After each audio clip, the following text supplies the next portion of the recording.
السلام علیکم سامعین، حضرت یونس علیہ السلام کے واقعے کے ساتھ حاضر ہوں جس میں کچھ حکمتیں چھپی ہوئی ہیں۔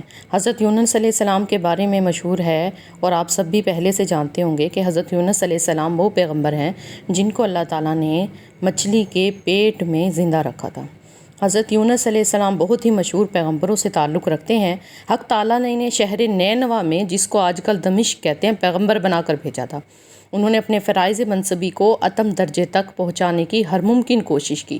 دعوت اللہ میں ہمہ تن مصروف رہا کرتے تھے۔ خداوند قدوس کی مہربانیوں اور انعام و اکرام سے لوگوں کو امیدیں دلائیں اور غضب الہی سے ہر وقت ڈرایا کرتے تھے، لیکن کسی نے بھی فرما برداری نہیں کی۔ ان کی ہمیشہ ان کی رسالت کی تکذیب کرتے تھے، بلکہ دست و زبان سے رنج و اذیت دینا شروع کر دیا۔ ایک روایت میں آتا ہے حضرت یونس علیہ السلام حضرت ہود علیہ السلام کی اولاد سے تعلق رکھتے ہیں۔ خدا تعالیٰ نے انہیں دمشق میں نبی بنا کر بھیجا۔ اسی جگہ قوم سمود آباد تھی۔ وہ سب کے سب بت پرست تھے۔ ایک روز ابو بکر صدیق رضی اللہ تعالیٰ عنہ نے رسالت مآب صلی اللہ تعالیٰ علیہ وآلہ وسلم سے پوچھا، حضرت یونس علیہ السلام کی قوم کتنی تھی؟ آپ نے فرمایا 1,00,000 سے زیادہ تھیں۔ وہ سب کے سب نافرمان تھے۔ چنانچہ اللہ رب العزت نے ارشاد فرمایا، وَمَا أَرْسَلْنَاهُ إِلَىٰ مِائَةِ أَلْفٍ أَوْ يَزِيدُونَ، یعنی اور بھیجا اس کو 1,00,000 آدمی یا اس سے کچھ کا زیادہ پر فائدہ، یعنی اگر عاقل بالغ شمار کیے جائیں تو 1,00,000 تھے، اور سب چھوٹے بڑوں کو شمار کیا جائے تو 1,00,000 سے زائد تھے۔ ایک روایت میں آتا ہے حضرت یونس علیہ السلام نے اپنی قوم کو 40 برس تک خدا کی دعوت دی تھی اور ہمیشہ کہتے رہتے تھے کہ اے قوم کہو لا الہ الا اللہ یونس نبی اللہ۔ وہ مردود قوم کبھی اس کلمے کو اس زبان پر نہ لے کر آئی۔ حضرت یونس علیہ السلام سے یہ کہتی رہی کہ اے یونس، اگر ہم کو پارا پارا بھی کر دیا جائے تو ہم بھی تم کو نبی اللہ نہ مانیں گے۔ حضرت یونس علیہ السلام اس بات سے بہت ہی مغموم اور مایوس ہوئے اور ساری قوم بت پرست میں مدہوش تھی۔ حضرت یونس علیہ السلام نے ایک دن اپنی قوم کے بڑے مجمع میں جا کر قوم سے خطاب کرتے ہوئے فرمایا کہ اے قوم، اپنے خالق و ارض و سما کو چھوڑ کر کیوں بت پرستی کرتی ہو؟ اور اس میں تمہارے واسطے کوئی بھی نفع نہیں ہے، کیونکہ وہ نہ ضرر رکھتے ہیں اور نہ فائدہ دے سکتے ہیں۔ وہ تمہارے خود تراشے ہوئے ہیں۔ لیکن پھر بھی قوم نے قطعاً اس بات پر توجہ نہ دی اور ساری قوم حضرت یونس علیہ السلام سے کہنے لگی کہ ہم تیرے خدا کو نہیں مانتے۔ پھر ضد میں آ کر حضرت یونس کو اذیت دینے لگے، لیکن باوجود اس قدر اذیت اور تکلیف کے حضرت یونس علیہ السلام نے اپنی قوم کو برابر ہدایت کی اور ہر وقت ان سے کہتے رہتے تھے کہ خدا واحد کی عبادت کرو، اور تم لوگوں نے جو راہ دلالت اختیار کی ہے اس کو فوراً چھوڑ دو۔ ان لوگوں نے جب حضرت یونس علیہ السلام سے سخت الفاظ استعمال کیے اور کہا کہ اے یونس، یہ بتاؤ کہ عذاب کیا چیز ہے اور وہ کیسا ہوتا ہے، تو وہ مذاق اڑانے لگے۔ حضرت یونس علیہ السلام کی قوم ہر وقت کیا کرتی تھی کہ حضرت یونس علیہ السلام ان سے سوال و جواب کرتے اور ان کو عذاب اور آتش دوزخ سے ڈراتے، لیکن وہ قوم ہر وقت حضرت یونس علیہ السلام کا مذاق اڑاتی رہتی اور کبھی بھی ان کی بات نہ مانتی تھی۔ پیارے سامعین، اسی طرح آج کل کی پیارے ناظرین، ہمیں بھی اس بات سے سبق حاصل کرنا چاہیے کہ آج دنیا میں یہی ہو رہا ہے کہ اللہ تعالیٰ بار بار اپنی ہونے کا احساس دلاتا ہے، اپنے خالق اور مالک ہونے کا احساس دلاتا ہے، ہم پر ایسی باتیں نازل کرتا ہے، ہم پر ایسے حالات اور واقعات پیش کر دیتا ہے کہ جس سے ہم اس کی طرف راغب ہوں، مگر اس کی طرف راغب وہی لوگ ہوتے ہیں جو راہ ہدایت پر ہوتے ہیں۔ ہمیں ہر وقت اللہ تعالیٰ سے توبہ کرنی چاہیے اور اس کے آگے شرمسار ہونا چاہیے، اپنے گناہوں پر معافی مانگنی چاہیے۔ اللہ تعالیٰ ہم سب کو معافی عطا فرمائے اور ہم پر کرونا وائرس کی جو بیماری آئی ہوئی ہے، اللہ تعالیٰ اس بیماری کو ہم سے دور کر دے اور اللہ تعالیٰ ہم سب کو اپنے حفظ و امان میں رکھیں۔ آخر کار حضرت یونس علیہ السلام اپنی قوم کی ہٹ درمی اور ضد سے عاجز آ گئے، اور جب کوئی ایسی امید نہ رہی کہ قوم کسی وقت کی دعوت الی الحق کے قبول کر لے تو اللہ تعالیٰ کے بتائے ہوئے طریقے پر گامزن ہو جائے، تو حضرت یونس علیہ السلام نے اپنے خداوند قدوس سے ظالم کے واسطے بد دعا کی، تو اللہ تعالیٰ نے واپس ان سے جواب دیا کہ اے یونس، اپنی قوم کے پر عذاب کو جلدی طلب مت کرو، جب وقت آئے گا تو اس قوم پر عذاب نازل کر دیا جائے گا۔ یہ سنتے ہی حضرت یونس علیہ السلام کچھ خفا سے ہو گئے اور اس شہر سے اپنی قوم کو چھوڑ کر رضا الہی چل دیے۔ اسی وجہ سے اللہ تعالیٰ نے ان کو آزمایا اور ان کے لیے فرمایا وَظَنُّونِي إِذْ ذَهَبَ مُغَاضِبًا فَظَنَّ أَن لَّن نَّقْدِرَ عَلَيْهِ فَنَادَىٰ فِي الظُّلُمَاتِ أَن لَّا إِلَٰهَ إِلَّا أَنتَ سُبْحَانَكَ إِنِّي كُنتُ مِنَ الظَّالِمِينَ فَاسْتَجَبْنَا لَهُ وَنَجَّيْنَاهُ مِنَ الْغَمِّ وَكَذَٰلِكَ نُنجِي الْمُؤْمِنِينَ۔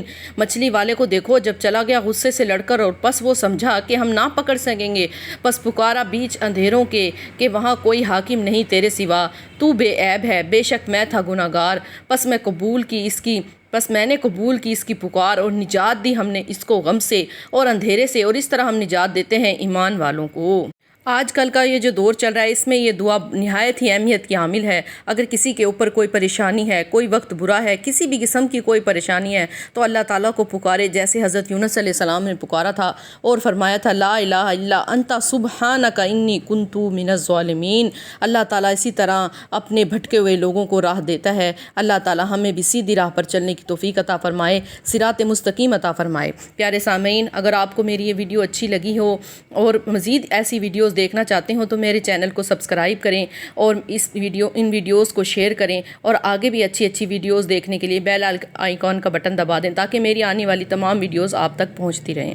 جب حضرت یونس علیہ السلام نے اپنی قوم کو خیر آباد کہہ دیا اور ایک طرف چل پڑے، تو شیطان نے انہیں رستے میں روکا اور کہا کہ تم تو اپنی قوم کے لیے عذاب الہی کی بددعا کر آئے تھے، وہ تو بہت اچھی بھلی ہے اور اس پر تو کوئی عذاب نہ آیا۔ یہ خبر سن کر حضرت یونس علیہ السلام اپنے دل میں بہت خفا ہوئے اور کہا کہ اللہ تعالیٰ نے یہ کیا کیا، میں اپنی قوم سے جھوٹا پڑ گیا۔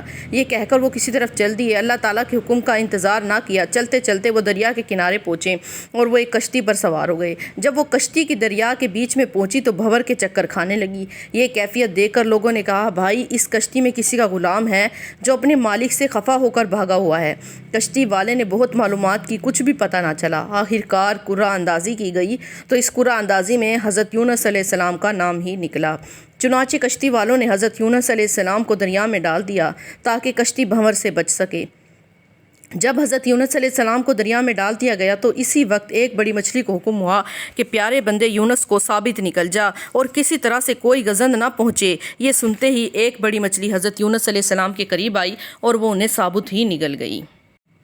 ایک روایت میں آتا ہے جب حضرت یونس علیہ السلام کو دریا میں ڈالا گیا تو جب مچھلی نے ان کو نگل لیا تو وہ مچھلی حضرت یونس علیہ السلام کو نگلنے کے بعد 40 دن تک اپنا منہ کھلا رکھا۔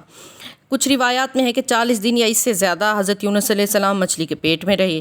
کہیں حضرت یونس علیہ السلام کو جب مچھلی نے اپنے پیٹ میں رکھا تو اس نے اسی وجہ سے منہ بند نہ کیا کہ ان کو سانس آتا رہے، کیونکہ وہ بندہ خاص ہیں، خداوند کریم کے ہیں۔ مسلسل 4 روز تک حضرت یونس علیہ السلام نے کچھ کھانا پینا نہیں کیا، اسی وجہ سے بدن کی تاب و طاقت جاتی رہی، نہایت نحیف و کمزور ہو گئے، لیکن اس کمزوری کے باوجود وہ عبادت و ذکر اللہ میں مشغول رہتے تھے، اسی طرح ذکر و اذکار کرتے، اور اللہ تعالیٰ نے فرمایا فلولا انہ کان من المسجونین للبث فی بطنہ الی یوم یبعثون، پس اگر نہ ہوتی یہ بات کہ تھا وہ تسبیح کرنے والوں سے، البتہ رہتا مچھلی کے پیٹ میں اس دن تک جب تک اٹھائے جائیں مردے۔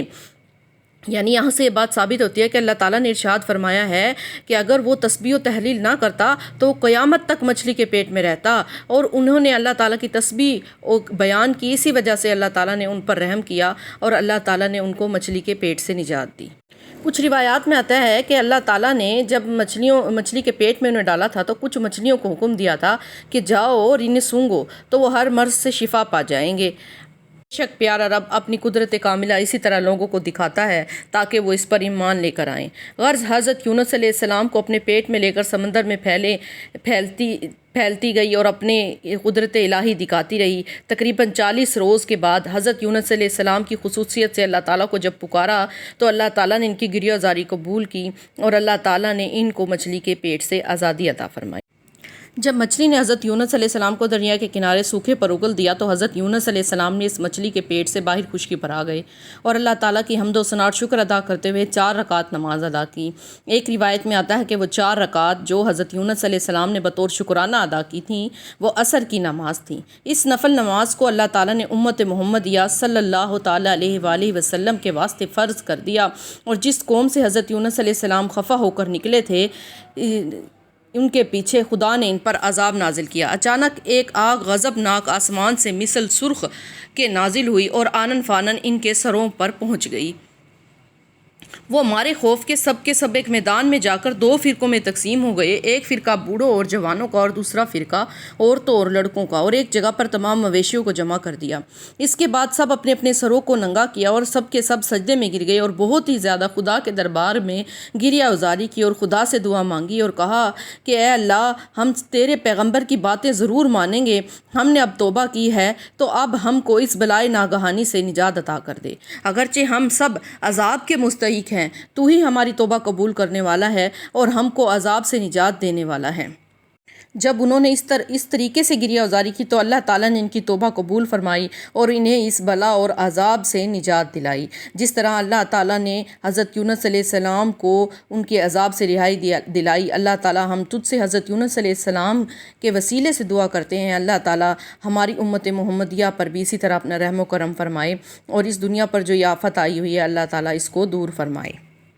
پھر اللہ تعالیٰ نے جب ان پر سے عذاب دور کر دیا تو انہوں نے حضرت یونس علیہ السلام کو تلاش کرنا شروع کر دیا اور ارد گرد ہر جگہ حضرت یونس علیہ السلام کو ڈھونڈتے رہے۔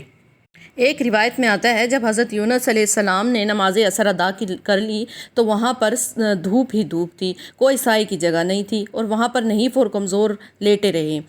اللہ تعالیٰ نے ایک کدو کی بیل کو وہاں پر پیدا کر دیا اور اس بیل کی چھاؤں تلے حضرت آرام فرماتے رہے اور اس سے کدو کھاتے رہے، جس سے جسم میں طاقت آئی۔ یہاں پر ایک بات حکمت کی یہ سمجھ جانی چاہیے ہم سب کو کہ کدو میں جو طاقت ہے وہ ہم سب کے لیے نہایت ہی ضروری ہے، تو اس سبزی کو کھانا چاہیے۔ اللہ تعالیٰ اسی طرح اپنی پیاری پیاری چیزیں پیدا کر کے لوگوں کو دکھلاتا ہے کہ میری باتوں کو سمجھو اور ان پر ایمان لے کر آؤ۔ حضرت یونس علیہ السلام کی قوم ان کو تلاش کرتی ہوئی حضرت یونس علیہ السلام کے پاس جا پہنچی۔ انہوں نے ان کو دیکھ کر بڑی خوشی کا اظہار کیا۔ حضرت یونس علیہ السلام کو اس شہر کے داخلے کے وقت ساری قوم بڑی خوش دلی سے ان کا استقبال کیا۔ حضرت یونس علیہ السلام نے ان کو شریعت سکھائی اور تمام قوم حضرت یونس علیہ السلام کے اوپر ایمان لے آئی اور ان کے دین پر عمل کرنے لگی۔ حضرت یونس علیہ السلام اس قوم میں 31 برس تک رہے، پھر حضرت یونس علیہ السلام نے انتقال فرمایا اور وہ پیغمبر مرسل تھے، جیسا کہ اللہ کے رب العزت نے ارشاد فرمایا اِنَّ یونس من المرسلین۔ اللہ تعالیٰ نے اپنے پیغمبر کو بھیجا۔ حضرت محمد صلی اللہ تعالیٰ علیہ وآلہ وسلم کو اللہ تعالیٰ نے قرآن پاک میں مخاطب کرتے ہوئے فرمایا فاصبر لحکم ربک ولا تکن کصاحب الحوت اذ نادی وہو مکظوم۔ اب ٹھہریے اور راہ دیکھیے اپنے رب کے حکم کی اور مت ہونا اس جیسا کہ مچھلی والے جب پکارا تو وہ غم میں بھرا ہوا تھا۔ پس اے مومنو، جب یونس علیہ السلام 40 روز تک مچھلی کے پیٹ میں رہے، اس لیے اللہ تعالیٰ نے ان کو صاحب حوت فرمایا، یعنی مچھلی کے یار۔ پھر بس حضرت ابو بکر صدیق رضی اللہ تعالیٰ عنہ 40 روز تک رسول خدا صلی اللہ تعالیٰ علیہ وآلہ وسلم کی صحبت میں رہے اور وہ یار غار حضرت محمد مصطفیٰ صلی اللہ تعالیٰ علیہ وآلہ وسلم کے تھے۔ یعنی مکے کے کافروں نے جب حضرت کا پیچھا کیا تو پھر آپ مجبوراً حضرت ابو بکر صدیق کو لے کر مکے کے نزدیک ایک پہاڑ میں جا کر اس غار میں ٹھہر گئے۔ ایک رات اور ایک دن گزارنے کے بعد حضرت محمد صلی اللہ تعالیٰ علیہ وآلہ وسلم حضرت ابو بکر صدیق کے مدینہ منورہ کی طرف ہجرت کی، جیسا کہ اللہ تعالیٰ نے ارشاد فرمایا تھا قرآن پاک میں کہ جس وقت ان کو نکالا کافروں نے، دونوں تھے غار میں، تو ان میں سے ایک کہنے لگا اے رفیق کہ تو غم نہ کر کیونکہ اللہ تعالیٰ ہمارے ساتھ ہے۔ بے شک اللہ تعالیٰ ہمارے ساتھ ہے، بے شک اللہ تعالیٰ اپنے پیارے محبوب کے ساتھیوں کے ساتھ ہے۔ پیارے لوگوں، پیارے سامعین، دیکھا آپ نے حضرت یونس علیہ السلام کو اور آپ صلی اللہ تعالیٰ علیہ وآلہ وسلم کی 40 روز میں کیا حکمت تھی۔ اسی طرح ہم سب اگر ایک ہو کر اللہ تعالیٰ سے اب اس آئے ہوئے عذاب پر توبہ کریں اور ہر وقت توبہ کریں تو انشاءاللہ اللہ تعالیٰ ہم سب کو بھی معافی عطا فرمائے گا، اللہ تعالیٰ ہماری بھی پریشانیاں دور کرے گا، اللہ تعالیٰ ہم سے بھی راضی ہو جائے گا۔ ہر وقت یہی دعا کرنی چاہیے کہ اللہ ہم سے راضی ہو جائے، اللہ ہم سب کا حامی و ناصر ہو۔ پیارے سامعین، ہر وقت دعا کیجئے کہ اللہ تعالیٰ جو بیمار ہے ان کو شفائے کاملہ عطا کرے، اللہ تعالیٰ سب کی پریشانیوں کو دور کرے، آمین ثم آمین۔ اگر میری یہ ویڈیو اچھی لگی ہو تو اس ویڈیو کو لائک کیجئے، میرے چینل کو سبسکرائب کیجئے اور بیل آئیکن کا بٹن دبا دیجئے گا۔ اللہ تعالیٰ آپ سب سے راضی ہو۔